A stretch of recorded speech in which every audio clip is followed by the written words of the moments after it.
I want to talk about what the early days of Vannevar actually looked like, and then we'll get into what changes when you bring venture capital into the picture Yeah. with incentives and expectations and outcomes, and how things shift when you're trying to build something durable in defense Yeah. with those added expectations on top.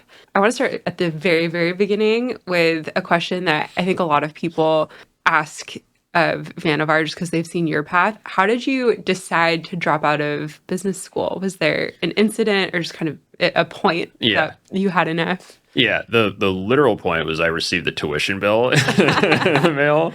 And it was like $16,000 or something. And it's per quarter. And that's Yeah. like in addition to all the, whatever housing and I was thinking about how I was spending my time and like the classes for GSB specifically for the first quarter are like notoriously bad. And like the school knows it, everybody knows it. So you're sitting through these classes that are like just kind of, and it's like mandatory attendance. Like they're not particularly good. And getting hit with that like massive tuition bill is like, all right, it's time. Wait, sorry. So you dropped out after the first quarter? No, so like that was when I knew that I was Okay. that's when I was like, I am going to fundraise right now. So I think it was, I came into business school knowing I wanted to start a defense company. But it took me like a year and a half of like thinking about it. Like it was one particular experience I had at InQtel, seeing a defense prime like way underperform on a contract that made me start. I just spent like a year in InQtel just thinking about like, why is it the case? Like these contracts are so big, the mission is so important. We have really good engineers in the US. Like why is it the case that the only options that exist are these underperforming primes that keep kind of getting re-awarded these contracts because there isn't really competition? It took me a year and a half, literally. It's like I remember I was like walking around San Francisco. I don't know why that's like, I feel like it's like very tech, but that's where I was. I was just walking around San Francisco one day, and it like actually just occurred to me like, oh, I think actually if you could get venture money and like good engineers and like could just build a small thing on a counterterrorism mission, I think you actually could start a company. And that's when I first realized, oh, it's possible to do this. Or like maybe I could do it. The big question for me was, would anybody give us money? Like would Customers or investors? investors, like is it actually possible to raise money for a defense company? At the time, like dual use, like commercial, whatever, like nobody cared about defense. It was not like a sure thing that we could raise. And so the business school for me was kind of the backup. Like, all right, well, if I try to raise and we don't raise, then all right, I guess I'll like do this. Yeah, I guess I'll go to class. But it was really like that, the first tuition bill. It was like, all right, I am doing this now. I'm gonna go raise money. I think I texted Nini like a day later, maybe even that same day, saying like, by the way, I think I'm doing this now. So if you want to do it with me, let's I want to give it a go. I want to pull on that a little Yeah, bit. So you and Nini, as far as I understand it, everyone kind of set you up to start a company together. They knew you had similar interests in defense and similar backgrounds in the IC. Yeah. What did it look like to like commit to building a company together tactically? Yeah. So it was, the way we initially met, it was actually even before school. There was a trip, like they do these trips before school, and I went on a trip. Yeah, I mean, it was not that. It was not the HVS, but it's the same idea. So I was on a trip, and I was just talking to people, because people will ask you like, why are you here? Why are you here? Why are you going to business school? And I just kept telling people like, I want to do a defense company. And there was somebody else on the trip who knew Nini, who said, "Oh, you should really talk to Nini." She's like the only other person in the class that had any background that sounded anything like what I was talking about. I just remember we did like a walk around campus, and I was more interviewing her as a user actually at the time, because I saw this one counterterrorism problem, again, this like Arabic OCR problem. And I was trying to find other people that had experienced that. And she was a counterterrorism analyst that had deployed to like, I think Afghanistan and a couple other places. And so I was interviewing her like, hey, did you see this problem? She's like, yeah, I saw this problem. And then we were kind of collaborating on like, okay, well, how do we find, like, what about your friends? Like, can we kind of start talking to more people about this to try to get a sense for what to build here? And that's kind of how we just were doing that. That's like how it started. There wasn't like a formal, like, are we going to co-found this thing together? At least I don't remember there being. It was just like very organic. Like you did the thing that I saw the thing, you did the thing. Like, we just started working together on like, okay, can we solve this problem? Like, can we find more people that had this problem? It wasn't really until we had to sign the incorporation documents where it's like, oh, I guess we like really have to decide if we're doing this together. She has a friend who is a machine learning PhD, I think at Berkeley, really smart guy. Like she was kind of set up a dinner that was kind of like an interview, like sort of like him interviewing me on if this problem is like a real problem. And this person also had started a company before. Like, could this possibly be a real company? Thankfully, the guy after that dinner was like, "Yeah, sounds legit," and that was enough for Nini. That was enough for Nini to be like, "All right, yeah, let's I'll give it a try." She reference checked. Yeah, we'll give it a go. She definitely reference checked. She did an interview and a reference check. What would be your advice on early product development in those very beginning days before you have customers? It sounds like you talked with Nini about it. It sounds like you talked with her friends and contacts about it. Yeah. So me specifically, I was pretty naive on product development. The thing that I figured was actually raising money was our number one thing, because we didn't, I don't have an engineering background. So we could, try to convince, we could spend time in like one of two ways. We could try to convince people to like work with us for free because we have no money and like can't pay anybody. And like, maybe we'll do that. Or we can try to raise money. And we can look for another technical person to join the team. So we were kind of betting time in like the latter two categories. So I really prioritized fundraising first because I knew if we had money, definitely can hire engineers. And I knew enough about computer vision. That was like one of the things that I worked on at In-Q-Tel to know that what we were proposing to build was like very buildable. It wasn't like we needed to invent new math. And so you don't need like a team of machine learning research PhDs. You actually just need like good like software engineers. And those were easier to find at the time than hardcore machine learning people. So we prioritized fundraising first. And so that like when we started, like that was the beginning of the company. It's like, all right, we're going to incorporate, we're going to see if anybody cares about defense enough to invest in us. And then if we are able to do that, then all right, let's give it a shot. Let's give solving this problem a shot. What would you say is the biggest difference between raising money for a defense startup, and maybe I'll ask you 2019 and now, if you had to make a conjecture, raising money for a defense startup versus a commercial startup? 2019, it was terrible. We pitched 40 VCs and we got like 39 no's ish. And it was real rough. The reasons people were not investing are very valid reasons. Like the reasons were, hey, it seems like the barriers to entry in the defense market are insane. And like there is no real proof of any company like really being able to do this at scale. At the time, Anduril, I don't know exactly what their revenue was in 2019, but it was like not a lot. So you have like Palantir as a data point, took them like 20 years or whatever, and they were still private. And so that wasn't like necessarily like a case that seed investors wanted to hear about.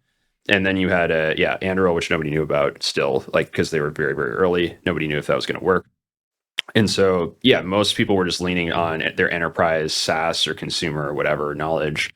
And there's like very valid reasons to not invest in defense. Extremely high barriers to entry. They don't understand how the sales process works. We are two founders that haven't done a startup before and have not done a defense startup. Like pretty high risk, so like valid reasons why, nobody, people at the time, the thesis, and I actually think this was like a thesis largely borne out by the primes, because this is like maybe too much history and whatever of like defense in Silicon Valley. But when In-Q-Tel was getting stood up, the story is that the defense primes were lobbying on Capitol Hill to require In-Q-Tel to invest in dual use companies, because they didn't want In-Q-Tel to invest in defense-only companies that could compete with the primes. And so In-Q-Tel's whole model, which was the thing that most investors knew about in Silicon Valley, was dual use only. As the story goes, largely because like Lockheed or whatever lobbied Congress to force it to be dual use only, so that new defense companies wouldn't be created. They set the requirements. They set the requirements. In-Q-Tel. Super good at lobbying, turns out, these defense companies. And so that was like how people evaluated the defense ecosystem at the time. It's like, oh, I don't understand defense, but if you're doing defense, it better be dual use, or else like it makes no sense to me. And so, we just got like a million no's, except from Catherine Boyle, who is awesome, now started the American Dynamism practice, who led our seed, and Greg Santz, who was the co-lead in our seed from Costa Noa.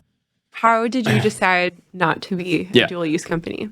I didn't see it work. So I had like a bunch of examples from InQtel where the two factors here. So on the mission factor, the highest impact national security problems that I saw at InQtel were not dual use.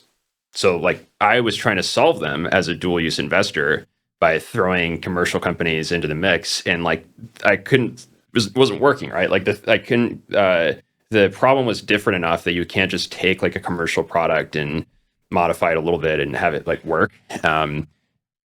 So I was seeing the biggest problems in national security, I actually don't think are solvable dual use. I think you do need like a company to build an end-to-end system to solve some of these problems that are like really important.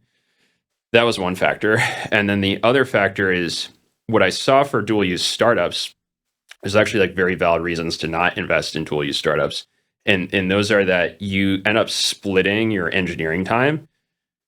So you're kind of, this can work, by the way, like dual use can work. I'm like knocking it a little bit, but it can work. But the failure mode is you're splitting your product development time, and you end up building something that no one wants to use. Like commercial doesn't want to use it. Defense doesn't want to use it. You've just like built like a thing that solves neither market. The other failure mode is you split your sales time. So it's actually really hard to figure out like commercial sales, especially enterprise sales. If you haven't, if you're a new startup, you just made it like 10x harder on yourself if you're simultaneously also trying to crack defense sales, because you can't hire your way out of defense sales. You honestly can't really hire your way out of enterprise sales either in the beginning. The founders have to be doing those things. And same thing on the product development side. The founders need to be doing like, what are we building? Like, and iterating. And so you end up splitting your time, and so I saw that like, a few dozen times at InQtel where companies try to split their time and failed. There were success cases too, but like just that combination of, okay, I know from experience, like what I've seen, that I think the biggest problems are not dual use in nature. And even if they were like dual use, I don't have a lot of faith that it's a good model for like a Series C or Series A startup. You should pick one market and nail that versus trying to like do two impossible things at the same time.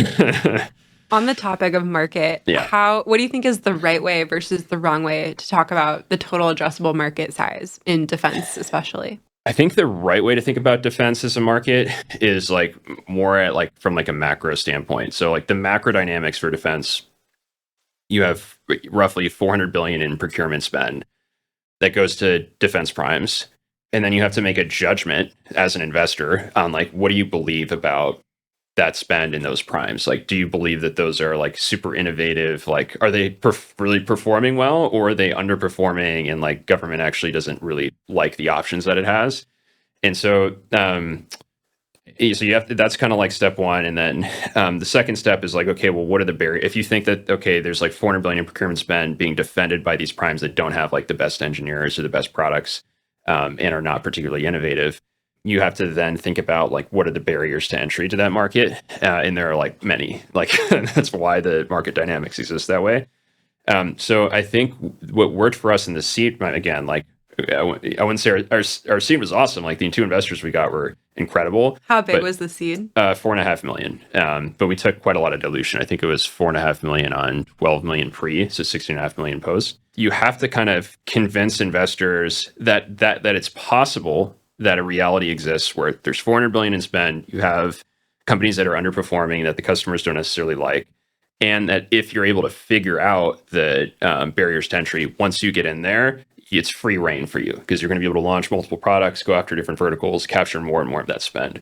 That's more the story that works. Like that's the case that you're betting on, really. If you're at the time, if you were investing in us or another defense company, I think the failure mode is like trying to analyze like program by program 2019, I guess in this case, like program spend for, whatever, like, and using that as a way to figure out the TAM. The reason that's not a great way to do it is because if you're doing the current programs were shaped by the primes 2 to 3 years ago. You need to be making a judgment call on where do you think programs are going to be 3 to 5 years out.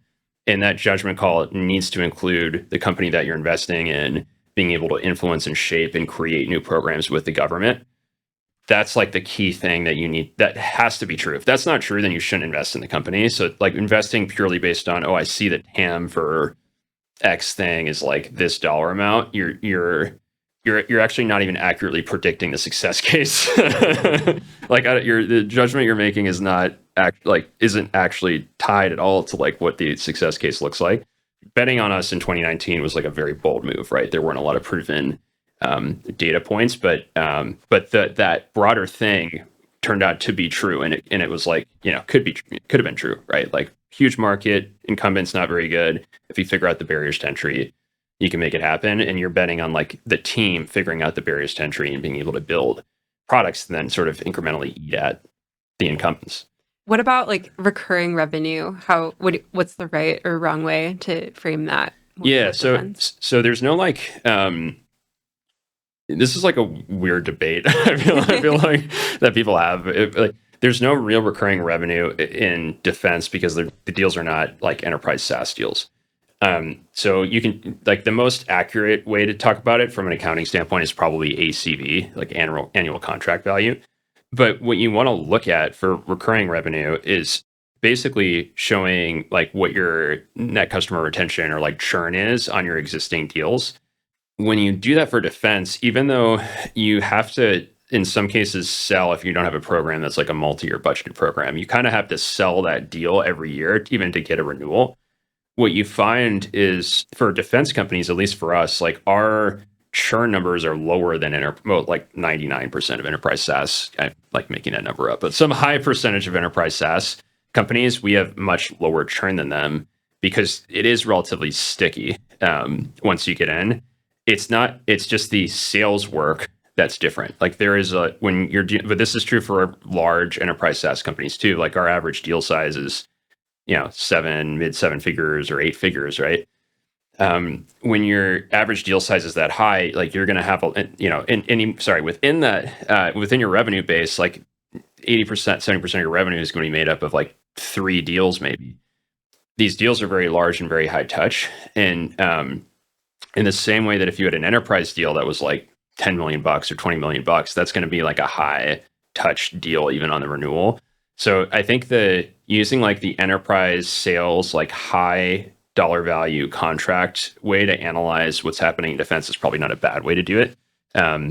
It's as much like ARR as I would say those types of deals are. I would argue. I mean, I feel it's like a somewhat hot take, I feel, but that's, yeah.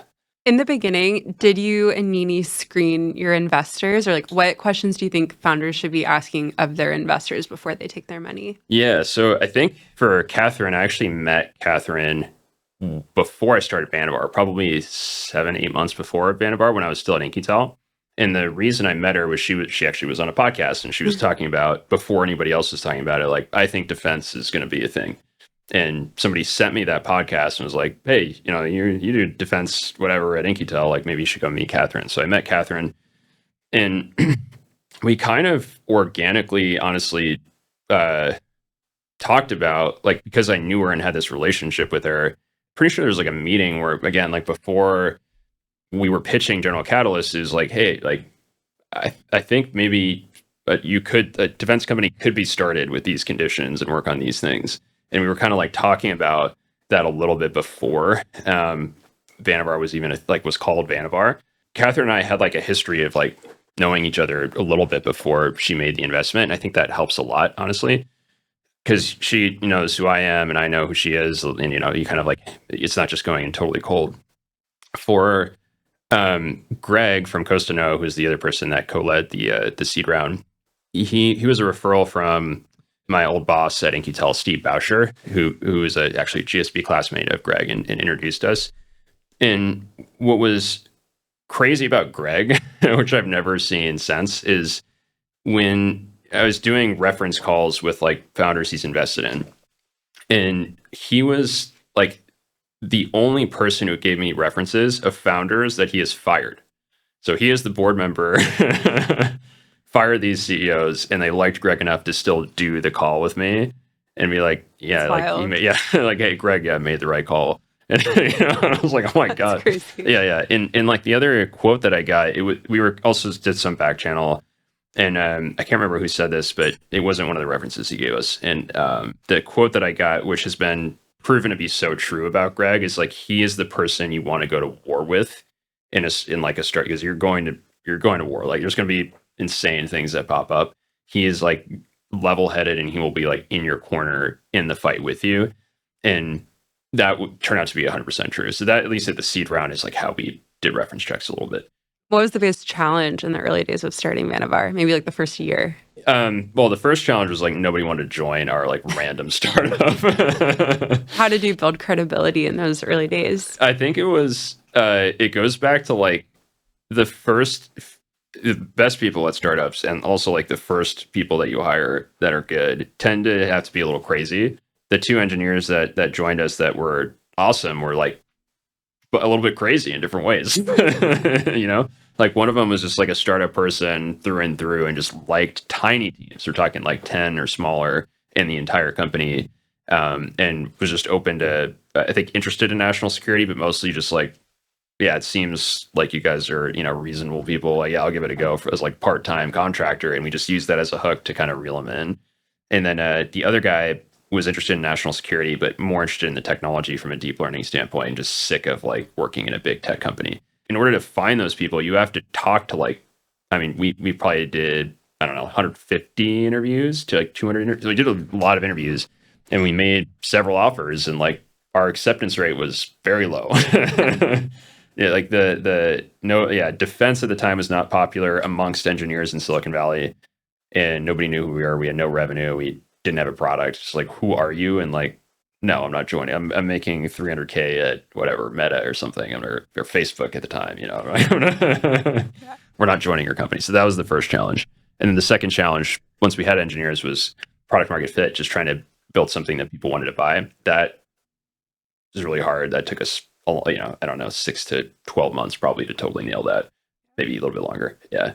Is there anything that really surprised you about being a founder, even given your background as an investor investing in founders?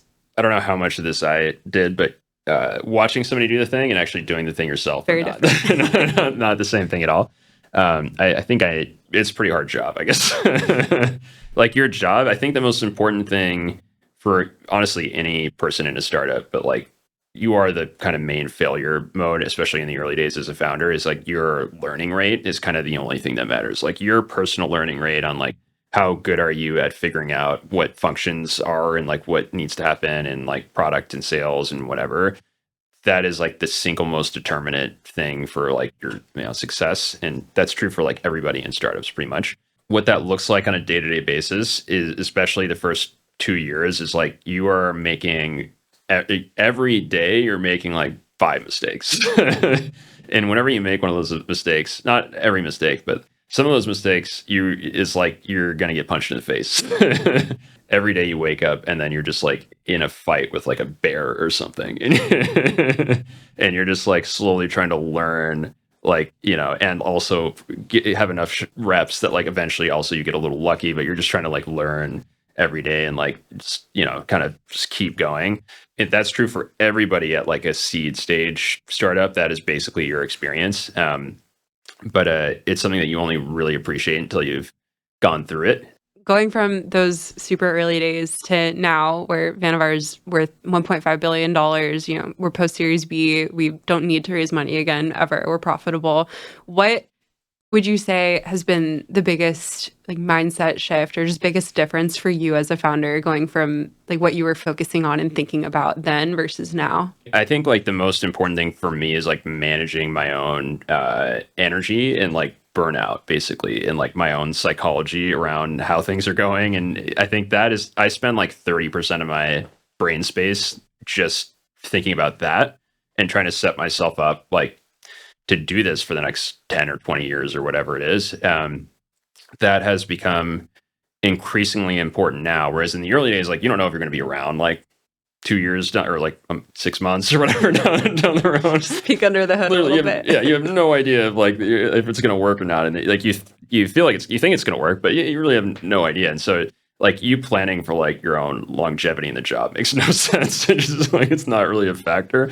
But I think at our like scale, it like becomes increasingly important. And it's also true for like leaders within Vannevar. It's really important to me that they also kind of are thinking about their own well-being and burnout, for the specific reason that like what we're doing in the defense space is like requires a lot of domain knowledge that you build up over time.